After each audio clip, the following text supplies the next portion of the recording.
વાત રાજકોટની કરીએ કે જ્યાં સૌરાષ્ટ્ર યુનિવર્સિટીના આસિસ્ટન્ટ પ્રોફેસરને હવે ક્લીન ચિટ મળી ચૂકી છે। આસિસ્ટન્ટ પ્રોફેસર ડૉક્ટર સંજય પંડ્યાને ક્લીન ચિટ આપવામાં આવી છે। પત્રમાં દર્શાવાયેલ વિદ્યાર્થિનીઓના નામ જ ખોટા હતા તેવો રિપોર્ટ સામે આવ્યો। ત્યારે પત્રમાં દર્શાવાયેલ 5 વિદ્યાર્થિનીના નામ ખોટા જાહેર કરાયા છે। પ્રોફેસર પર દ્વિઅર્થી શબ્દ પ્રયોગ કરતા હોવાનો આરોપ મૂકવામાં આવ્યો હતો। ચોક્કસ જ્ઞાતિના લોકોને વધુ માર્ક આપવાનો પણ આરોપ લગાવાયો હતો। ત્યારે અર્થશાસ્ત્ર ભવનના વડાએ હવે નિવેદન આપ્યું છે।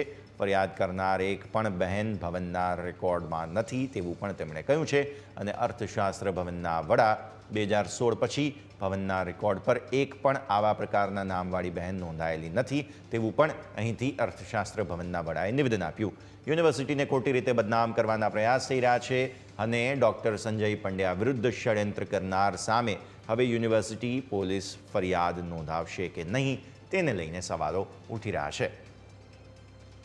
સંવાદદાતા ઋષિ અત્યારે ફોન લાઈન પર આપણી સાથે। ઋષિ, જ્યારે આ સમગ્ર સમાચારો આવ્યા ચકચાર મચી ગઈ હતી કે સૌરાષ્ટ્ર યુનિવર્સિટીમાં પણ શું આવા પ્રકારે દ્વિઅર્થી જે છે શબ્દોનો પ્રયોગ થઈ રહ્યો છે કે નહીં, પણ ત્યારબાદ તપાસમાં ખૂબ જ મહત્વપૂર્ણ માહિતી સામે આવી છે। ઋષિ, સૌરાષ્ટ્ર યુનિવર્સિટીના અર્થશાસ્ત્ર ભવનના assistant professor doctor Sanjay Pandya તેની સામે સનસનીખેજ આક્ષેપ લગાવવામાં આવ્યો હતો, જેમાં 5 વિદ્યાર્થીનીઓએ નામજોગ સીએમઓમાં આ પત્રનો મેલ પણ કરેલો હતો।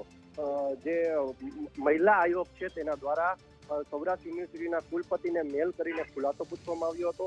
હાલ કુલપતિ જે તપાસ કરી રહ્યા હતા તેમાં અર્થશાસ્ત્ર ભવનના વડાએ ચોંકાવનારો ખુલાસો આપ્યો છે, એટલે કે ફરિયાદ કરનાર એક પણ બહેન વર્ષ 2016 પછી ભવનના રેકોર્ડ પર પણ નથી। એટલે કે ડોક્ટર સંજય પંડ્યા તેને એક બદનામ કરવાનો પ્રયત્ન થઈ રહ્યો હોય તેવું સ્પષ્ટ અત્યારે સામે આવી રહ્યું છે।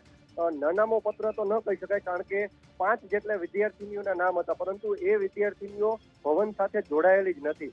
તેમના પર આરોપ હતો કે તે ક્લાસમાં દ્વિઅર્થી ભાષા બોલે છે અને અમુક ચોક્કસ જ્ઞાતિના વિદ્યાર્થીઓને જ માર્ક વધારી દે છે, પરંતુ હાલ આ સમગ્ર મામલે અત્યારે મોટો ખુલાસો થયો છે અને સ્પષ્ટપણે તેમને બદનામ કરવાનો પ્રયત્ન થયો હોય તેવું સામે આવ્યું છે। હાલ તો હવે જે પત્ર મોકલનાર વ્યક્તિ છે, જે નનામી વ્યક્તિ છે, કે કોણે મેલ કરેલો છે, કોણે પત્ર મોકલ્યો છે, તે દિશા તરફ પોલીસ તપાસ હાથ ધરશે અને ખાસ કુલપતિ હવે પોલીસ ફરિયાદ કરશે કે કેમ તે એક સવાલ છે। જી બિલકુલ ઋષિ, ખૂબ ખૂબ આભાર આપનો અમારા સાથે જોડાવા માટે આ સમગ્ર અપડેટ માટે।